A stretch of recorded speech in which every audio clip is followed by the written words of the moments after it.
This is a show about getting spooked for fun, and neither one of the hosts are associated with the attractions discussed in any way, except for those skeletons in Devin's closet. Some topics may go from ghoulish to ghastly, so viewer discretion is advised. Welcome to the Great American Scream.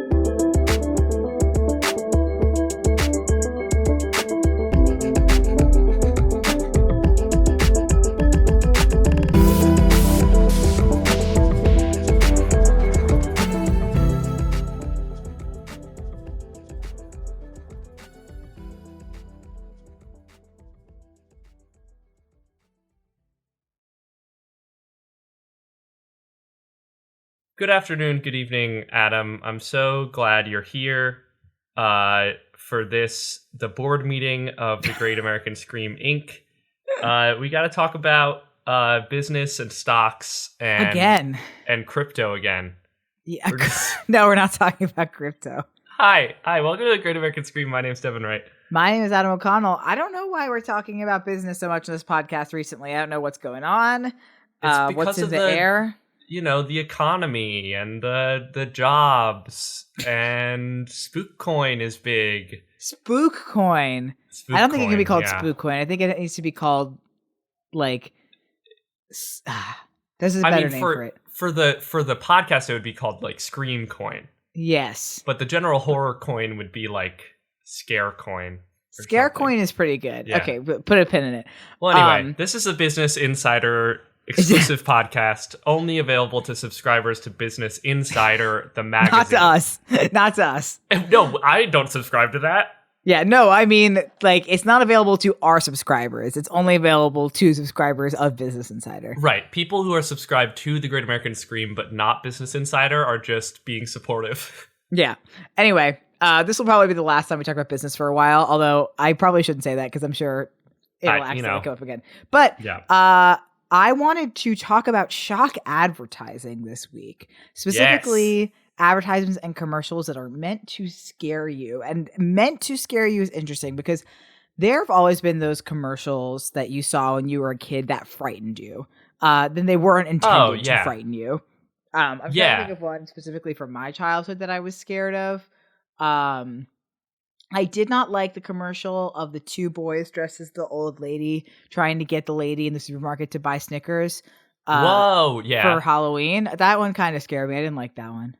Okay, I was not scared of this, but it has been stuck in my head. Remember when Dylan and Cole Sprouse talked about Danimals Crush Cups all the time? Yeah, I do. That's just a little me thing. There's also, you grew up, so I don't know if you remember the upstate New York classic that is Zoom Flume Water Park. I don't think I ever got commercials for them. So brilliant advertising. Zoom Flume Water Park. You gotta go. Less than an hour from Kingston. It's every single like 845 Orange County person knows what this commercial is, and it was not scary for the most part until they talked about the black hole slide, which was like a totally dark slide, and I was afraid of the slide, not the advertisement. That's as close as I can get. Okay, fair. But I started thinking about this because you know what commercial I saw the other day? The K-Fee coffee commercial, the car jump scare video. When you told me that this was going to be the topic, that is the first thing that came to mind. Yeah, because like, talk about that. Like, we used to use that to jump scare each other back in the day, back in the analog days. Back in the analog days. What? We put it up on a tube television? What are you talking about? And I started to think about, like, obviously this is a great commercial if you want to go viral, if you want people talking about your ad, but why in the fresh hell would any company want to advertise their product by scarring the youth of America, or in K-Fee's case, the youth of Germany? Yeah, specifically the youth of Germany. I think the thing about spooky commercials that doesn't make sense to me is that the people who will like them the most are teenagers.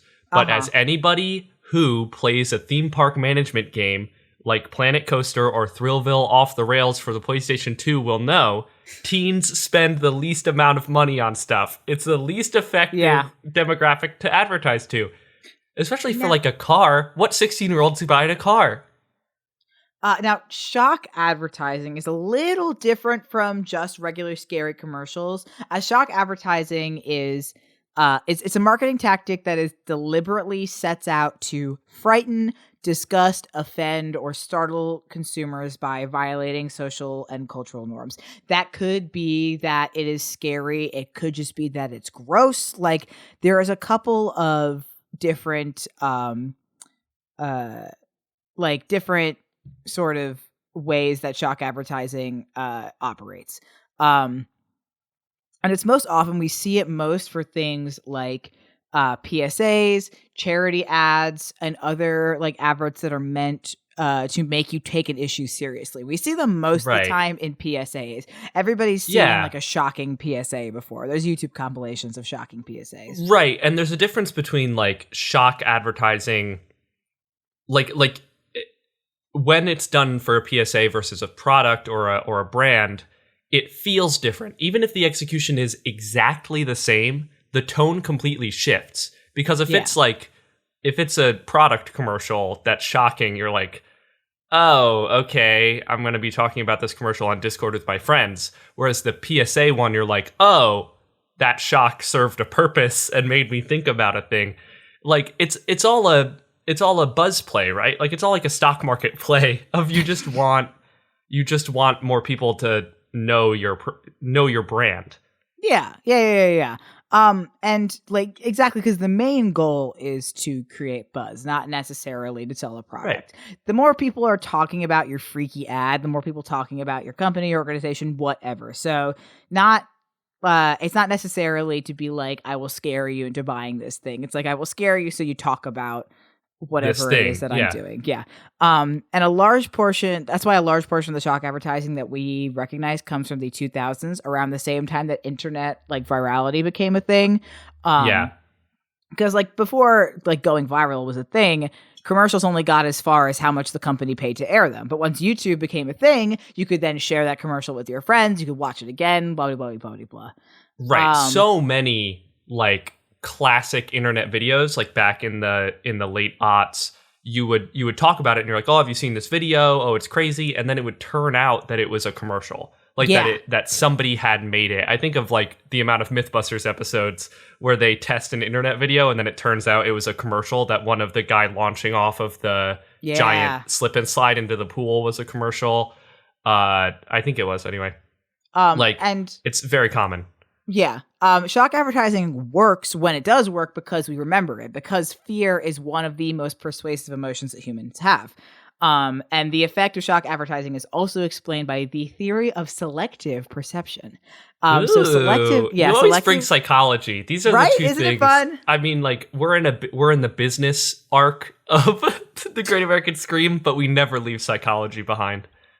So selective perception is the process by which an individual selects, organizes, and evaluates stimuli from the external environment to provide meaningful experiences for themselves. This means that people focus on certain features of their environment to the exclusion of others. That's all it means. It's like you naturally shut out other things in order to focus on something else.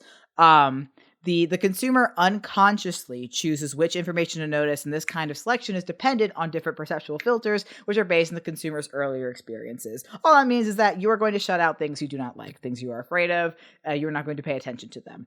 And with commercials, like it says, the filters are based on the consumer's earlier experiences, right? So you are trained to watch commercials. You know what commercials look like, which is why like a shock in a commercial is going to be even more shocking because you're used to the stimuli that you're accustomed to when it comes to commercials. Yeah. And one example of this kind of filter is perceptual defense, which is the tendency for people to protect themselves against ideas, objects, or situations that are threatening to them. This means that one has a 10 mana cost and a 50-second cooldown, and it gives that debuff to your entire party. Yeah, I know that one. This means that if a consumer finds a certain kind of advertising content threatening or disturbing, the message will be filtered out. An example of this would be like a heavy smoker who could be filtering out a picture of a cancer-sick lung, since the concept could be perceived as disturbing and uncomfortable, which is why you don't see a lot of shock advertising PSAs doing things like just showing you pictures of cancerous lungs or things like that, because we're more likely to filter that out than for and actively avoid that than for it to scare us, which is why a good PSA, good shock PSA, will find another way to frighten you without having to use that imagery that they know you're going to filter out. Yeah, thinking about, jumping a little bit ahead, the two different Canadian work safety and insurance commercials that we watched, those two are very clearly like, if I think about it, I can remember the message of one, but because it was related to the content, it's not as easy to remember, whereas the other one, it pops out of my mind. That'll make more sense in a little bit. And one most... Oh, sorry. So, like, keep going. that's also the kind of packaging on, like, Australian cigarettes of diseased lungs and stuff. It probably is way more effective at getting people to not start smoking versus people who already smoke are going to filter out that they're just going to buy it. That is that doesn't mean it's a bad thing. It's a good thing to prevent people from starting smoking, but it's not necessarily going to stop people who already started. It's just not a catch-all. Yeah, and when we think of shock advertising, we think of anti-drug PSAs, child abuse PSAs, workplace safety PSAs, et cetera, et cetera, et cetera. And in general, when they are used for these purposes, they're very successful. For example, I think about the Montana Meth Project PSAs, which, if you have not seen them, are a very scary series of PSAs of like the effects of meth, not physically, like it doesn't show you gross pictures, but of like on your psyche, and like shows people like harming their families, robbing people, breaking into gas stations and stuff. And they are very frightening. I'm so scared of them. I don't even live in Montana. I don't even see these. Yeah, I mean, that's really interesting that, it almost is shocking, not because of, again, like amazing, like weird monster effects or gross imagery, but because it almost breaks down the barrier of like what we think is acceptable to see on television. Yeah. Like that's exactly nonfiction. What shock advertising should do. Yeah. And the ones you said before, the Prevent It, which are the Canadian workplace safety ones, a lot of people have seen this series. Mostly, a lot of people have seen the one about the chef who slips in the kitchen, hits her head on the stove, and then drops an entire vat of boiling hot frying oil on herself, resulting in these like Freddy Krueger like burns all across her body, and she screams. It is horrifying. It is so scary. Yeah, it is. It is very, very shocking. The thing I said earlier was I found it is very shocking, and I think it's very well done. But my only issue with it is, like you said, the content of it relates to the message, right? Like the person is in an unsafe work environment and gets hurt, and the point of the thing is don't be in an unsafe work environment, talk about it. Whereas the second one that we watched was a construction site where a man is walking through and talking about the different things. And then at the end, a zombie comes in and starts eating people. And the joke is like workplace safety is unsafe workplaces are preventable. But if a zombie apocalypse zombie attacks happens, aren't. Run like a mother, and then it bleeps out, which is very cute. And that one stuck with me more because the shock is not related to the message, if that makes sense. Yeah, I liked that one a lot. That one was, and I like how everybody had already recognized that Prevent It, like sort of formula already. So when you see the ad start, you're going the whole time, oh God, what's going to happen to him? What's the accident? And when they use zombies, it's fun. Right, yeah. There's also Monsters, which is an anti-drinking campaign from Fragile Childhood. It depicts children accompanied by various horrifying monsters of several of different dress and form, meant to show how children may view their parents when they are drunk or when they drink. And this one is A, very effective, B, has a lot of like interesting, very scary creatures. And I just think is super duper smart.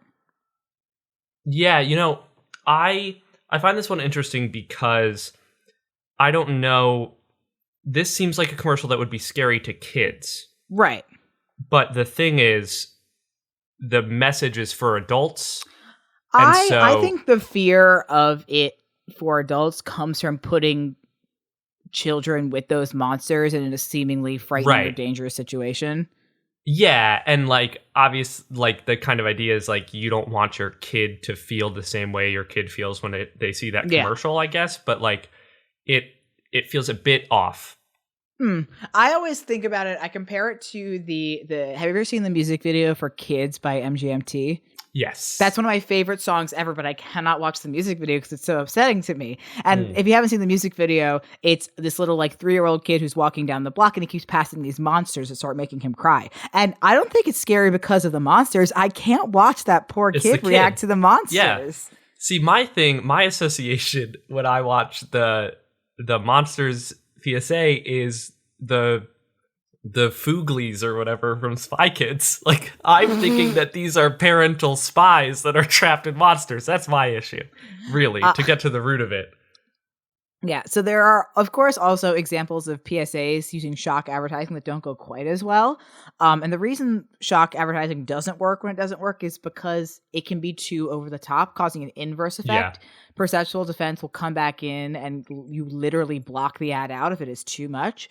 It can also come off as manipulative depending on what the piece is actually advertising and the content. It also can come off as schlocky. Yeah. Like as manipulative, but like in a shameless way. Yeah, I think of you have a good, an obviously good example here in the outline. But the one of the ones that you showed me, the tick global warming PSA was just so. It felt like a political ad that I was like, nah, I know, like shut up. That ad is from like 2005 though. Yeah, of course. I mean, it's very an inconvenient truth. Yeah. But a lot of PETA's ads will fall into this category, as PETA's ads are designed almost entirely to cause controversy and create buzz. Yeah. But it actually usually ends up turning people against PETA rather than to their support. Hilarious. For example, there was the ad campaign where they compared farm animals to victims of the Holocaust, which is when perceptual defense will turn it back into outrage. Because that is shocking, but it's not shocking in I better do something about this way. It's shocking in a how dare you way. Yeah, no. Like, the shock does not come from the horror faced by these animals. The shock comes from the gall of a person to compare the two. Like, that is not the shock that is intended. And PETA's ads also tend to be very bloody with the intent to frighten, but end up coming off as preachy or hypocritical, which is also because PETA has a reputation of just being terrible. Awful. By the way, if you want a PETA alternative to donate to and support, go donate to the Animal Legal Defense Fund, the World Wildlife Fund, or your local no-kill shelter. Way better than doing anything with PETA. Another good example of these is there's a nationwide Super Bowl commercial from 2015, which featured this young boy talking about his dreams and all the things that he wants to do, and then is revealed will never get to do because he died from a preventable accident. He fell out of a window. That was the Ravens, right? The Ravens won that. That was. What do I? You think I know? Sorry, wait.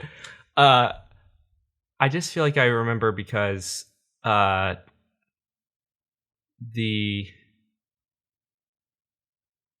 was the Patriots versus the Seahawks. There's a bird in there. It was a bird. Yeah. But it was the Patriots win. I remember that commercial because that was the impetus for my school doing a similar thing of a day of statistics where like every X amount of minutes a kid like left their classroom and a tombstone got put up on their locker of like the things they would miss. Weird, this thing you're telling me right now.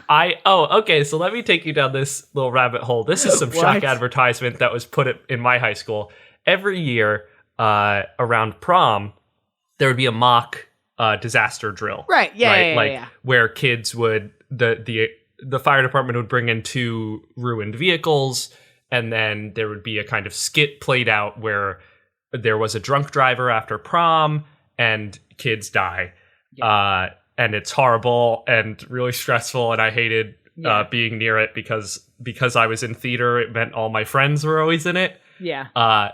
But related to that, my senior year, so the year after the Super Bowl commercial, my theater teacher decided that we would have a day of statistics, which is something that a lot of schools do, where I think it's every 8 minutes a teenager dies of a texting and driving accident or a drunk driving accident.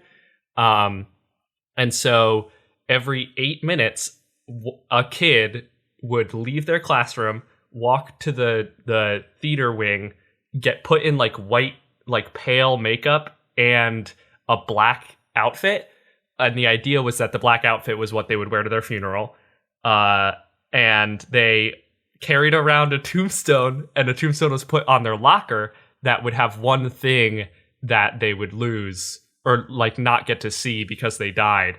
It's like, and I was a part of that. I died. Let me tell you the most fun part of this. This is so disruptive to the school day. I hate this. And let me tell you, well, the whole idea was like, once you were dead, you went back to class, but you didn't speak, so that you still like went through your school day. And I died on my way to school. Like, I was the first dead, so I went to school in my funeral outfit and white makeup, and I was driving my little car, and Don't Fear the Reaper was playing as I drove to school. It's the worst. Anyway. That's so strange. It is strange. I think it's effective, though. But like, if you buy into it, it's really effective. I guess, yeah. But anyhow, well, with this nationwide commercial, the problem with it was that it was a nationwide commercial. If this were a safety PSA, it would have been right. It was an insurance. Yeah, they were trying to sell you life insurance or home insurance, effectively. And then second, this ad was tested to death and performed really, really well, but it aired during the Super Bowl when everyone's expecting funny commercials. See, but that to me is the time to do. If it was a PSA and not an insurance commercial, I think people would be talking about it in a good way. Of like, if it were a PSA. You took the moment that everybody was expecting funny and gave them a hard truth, and that's cool. Yeah. But it was a commercial. So now something interesting happens when we use shock advertising to advertise a product or a service rather than draw attention to a cause like PSAs do. So in February of 2020, the Burger King released an ad called the Moldy Whopper, using time-lapse photography to show how a Whopper deteriorates and molds in 34 days. The ad was meant to showcase the removal of artificial preservatives from the recipe, showing how it kind of decomposed naturally. The opinion on the ad was pretty divided. On one hand, it was bold and brought up a very good point and showed that, like, it rots like the rest of natural food does. And Burger King, on the other hand, yucky. Yeah, right. Gross. Yeah. Burger King may be known for their slightly weird ads, but it's a gross commercial, especially for anyone who's particularly yucked out by mold like I am. It is a gross commercial. Yeah, and also, like, I get it. Like, so many of these ads, I try to put myself in the place of, like, an ad agency pitching it, because that's always when it makes sense, right? Because your job as an ad agency is not to sell a product, it's to get people to think about the product. And that's why shock advertisement works, because it's about virality. It's not actually about the effectiveness of the product or anything. With this one, you can imagine an ad agency being like, it's a really good message to be like, hey, we've removed all these artificial things. We should really play that up. It should be a kind of shocking commercial. It'll be kind of artistic, blah, blah, blah. But nobody from the Burger King team was like, yeah, that's great. We eat these. These are meant to be eaten. These are for food. These go in our tummies. We don't want people to associate it with mold.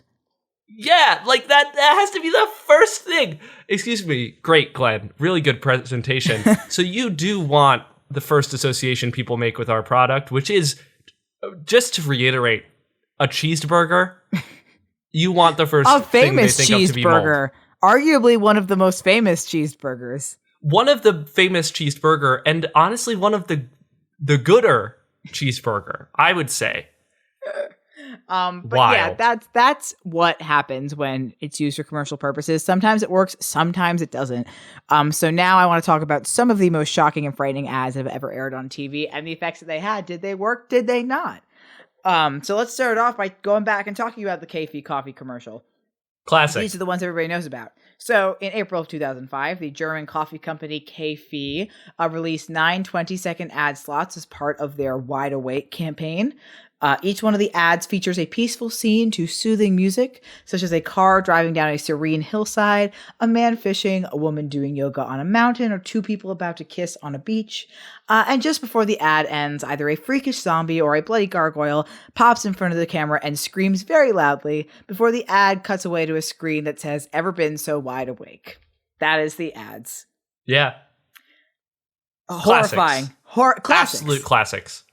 Absolute classics. The car one is the one everybody used to prank their friends, being like, "Oh, you can see a ghost if you look at blah blah blah blah." But there was just a jump scare.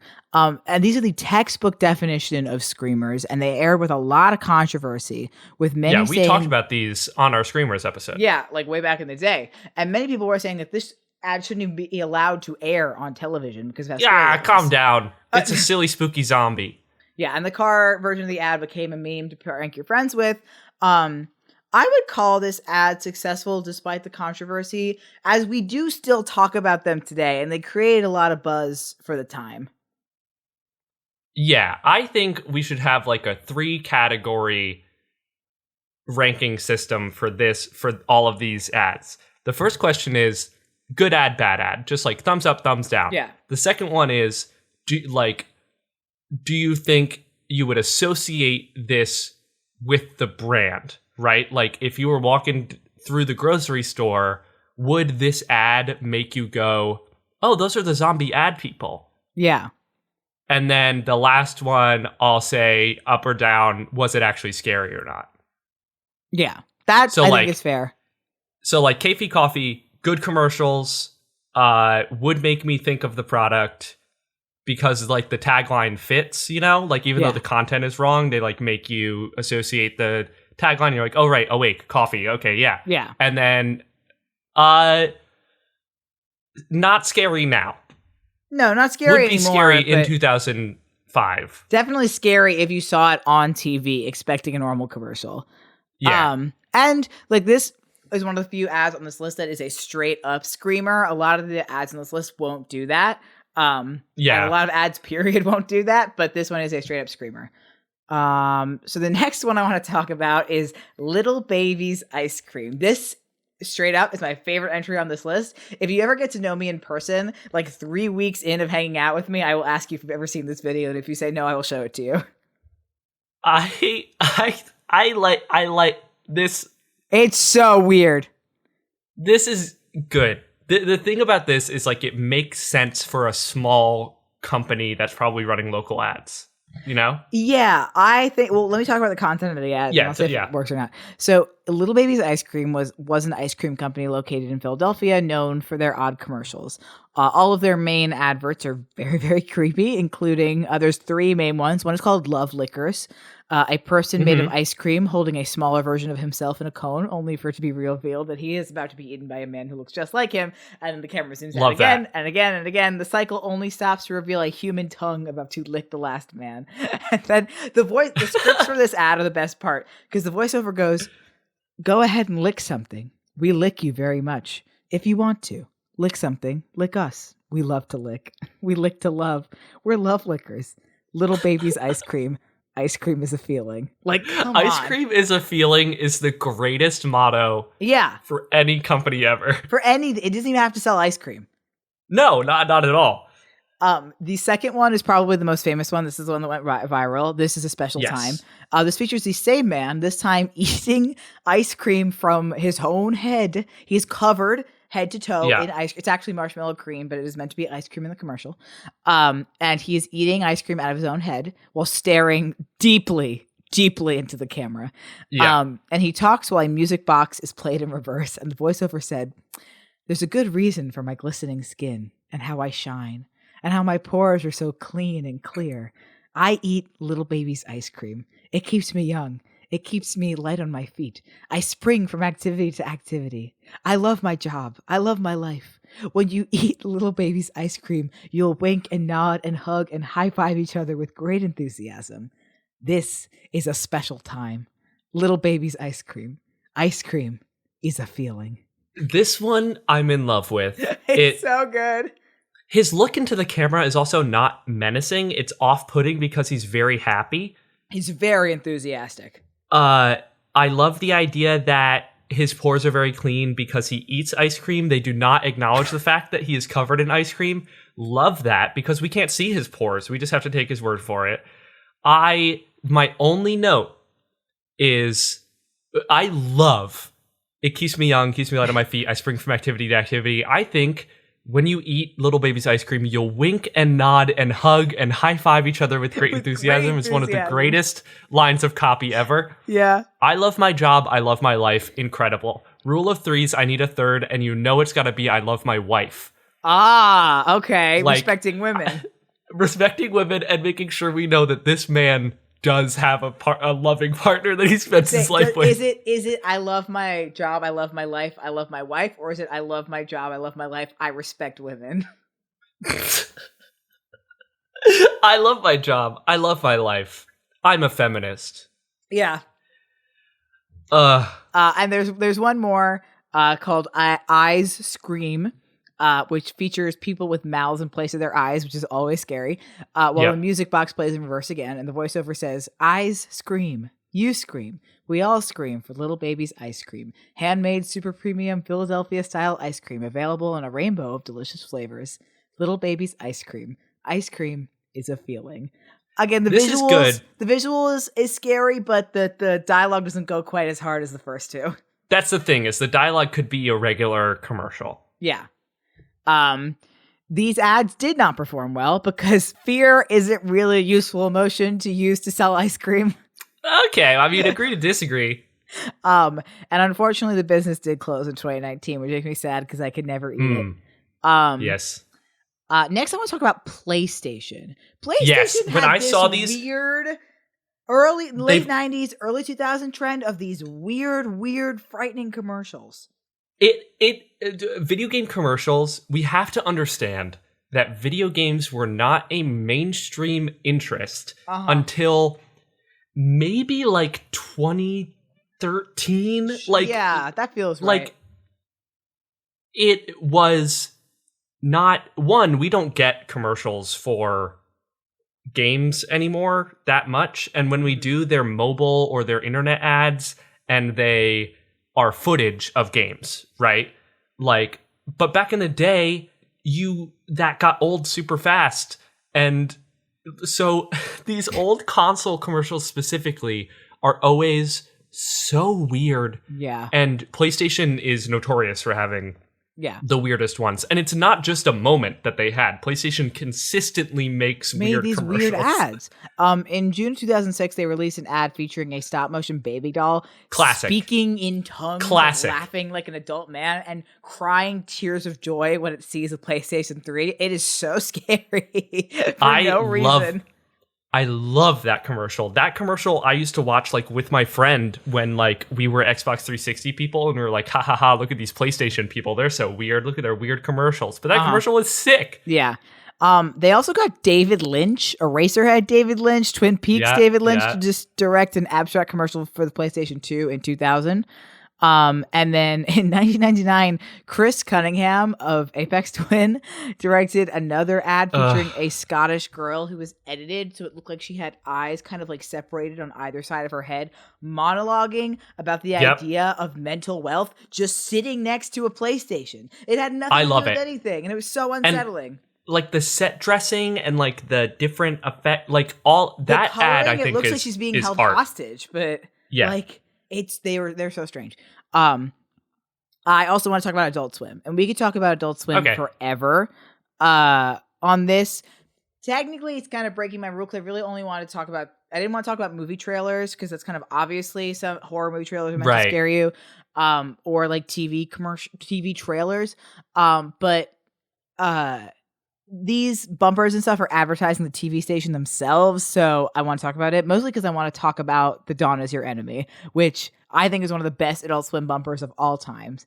The Dawn Is Your Enemy is a 10-second sign-off bump that would air at the end of the Adult Swim block on Cartoon Network from 2005-2010, with the purpose of scaring children who would stay up late to watch the block.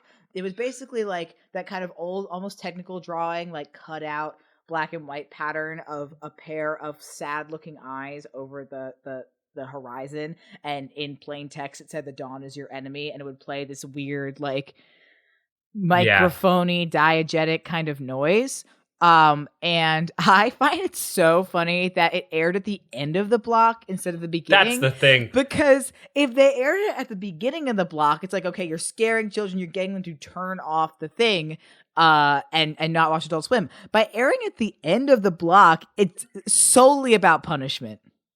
Absolutely. And like, I, as a kid who really grew up mostly on Nickelodeon and then later Disney Channel, I was always like fascinated by the culture of bumps in Cartoon Network, Toonami, Boomerang, and Adult Swim. Like, it's so fascinating that they put this one in, and it was at the end of the Adult Swim block. Because all the Adult Swim bumps are fun.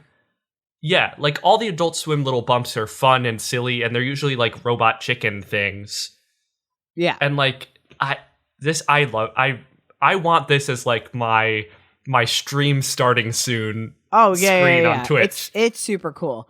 There were also a series of bumpers that advertised the Southern Gothic soap opera, The Heart She Holler, which aired in 2013, which, by the way, was a good show. And the bumpers consisted of, this is wild to me, they would put these second-long jump scares in other commercials that aired on Adult Swim of the character Meemaw from the show, who was like all white with these big white contacts in and like frail white hair, laughing/screaming with her mouth either covered in blood and or black goo. And just 1 second little flashes of her would air in the middle of other Adult Swim commercials, and they would get longer every time they aired until it got to the full commercial, which consisted of Meemaw laughing at the camera for about 15 seconds. I remember seeing this for the first time and wanting to poop my pants. It was so scary.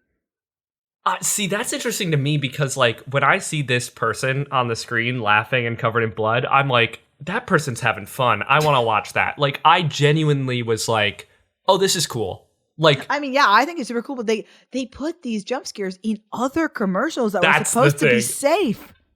Yeah, that's the thing, is I'm watching Dylan and Cole Sprouse talk about Danimal's Crush Cups, and then in comes this person. I would be spooked then, yes. Terrifying. Meemaw is not here for the Crush Cups. No. She wants to crush my cup, as in my head, which is the cup for my brain. It was really, really scary. I remember seeing it, like, when I started to watch Adult Swim, I used to stay up for, like, the first couple things that would air on Adult Swim, and then I would go to bed. Like, once the Robot Chicken started, I knew it was bedtime. But I would still get those little Adult Swim does that. Adult Swim is known for putting in weird things that are supposed to scare people who are stoned or just up super late, or people who fall asleep and then wake back up and see what's on. Like, that's what stuff like Too Many Cooks and Unedited Footage of a Bear is all about. But this is wild to me. Dawn is Your Enemy is still the one that's fascinating to me because, like, there's a whole fiction here of, like, a kid who would watch Adult Swim and then, like, be convinced that the reason they're not allowed to stay up late is not because of the scariness of the dark or, like, nighttime, but because of the dawn. Yeah. That's fascinating. I love that. It was so bizarre. And there's one more that I actually put notes on the outline format that I want to mention is... Oh, no, I'm lost. This is an example of one that uses, like... Because something that's even rarer than commercials just straight up going out to scare you is commercials that use horror imagery without the intent to scare you. There's a commercial for Dirt Devil, like the vacuum cleaner, that starts... This is a funny commercial. It starts with like a straight up scene from an exorcism, like a woman crawling and thrashing and screaming on the ceiling, and then it cuts to the woman in the apartment above who is vacuuming with a Dirt Devil, which is so powerful that it is sucking this woman to the ceiling, and then it goes, you know when it's the devil. Yeah. You know when it's the devil. I love that. There's also the Japanese tire commercial where, like, they're driving this car on this snow road, and then there's a scary girl, and then, like, you get a jump scare, and then the things back up. That's really good. Like, all 3 thumbs up, as in, like, those tires are effective at getting me away from scary ladies on snow-covered roads at night. Like, that's good.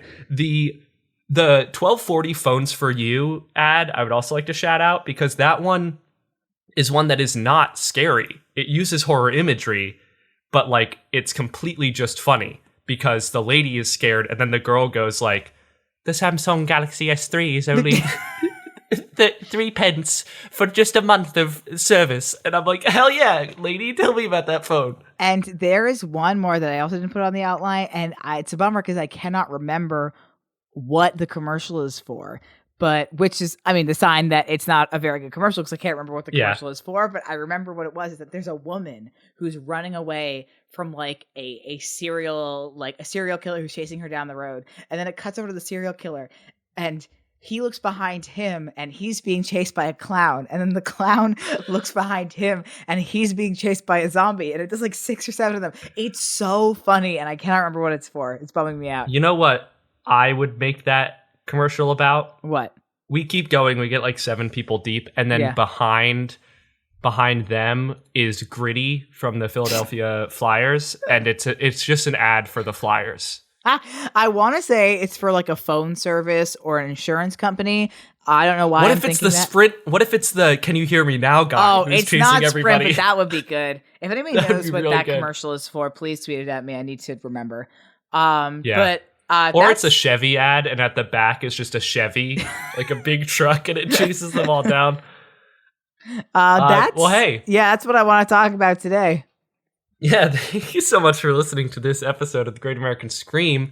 If you enjoyed, please leave a rate and review on iTunes or a review on Spotify. But the best way to spread the word is to tell a friend about the show. If you have a friend who's into scary movies, scary video games, business, stocks, cryptocurrency, send them our way. Please do not. This is a crypto unsafe zone. Well, hey, Adam's recording is in the pooper right now, and he's trying to figure it out, and he's still on Zoom, but you're not going to hear him because I'm not going to try to sync up multiple recordings. But hey, spread the word about the show. As we said, our 100th episode is coming up, so if you have any ideas for what you think our special should be, please let us know. You can tweet at us with the hashtag TGAS or follow us on Twitter, Instagram, or TikTok at Great Scream Pod, and tell us what you think about the show, what your favorite spooky advertisement is. A special thank you goes out to Michael Segudo, who does the intro disclaimer, as well as Stevie Viola, who does the intro and outro music. And a super special thank you to all of our patrons on Patreon on the Man in the Fields tier or higher. So thank you to, once I get this thing going, God, we're full of things today. Thank you to Regina, Ben, Gail, Joyce, Melinda, and Chris. I've been Devin Wright. Adam has been Adam O'Connell, and hopefully you have been spooked into buying a new brand of coffee and also our brand new cryptocurrency. Adam isn't here to be a goofer with me, so we're just going to sign off. He looks very concerned. We love you. Goodbye.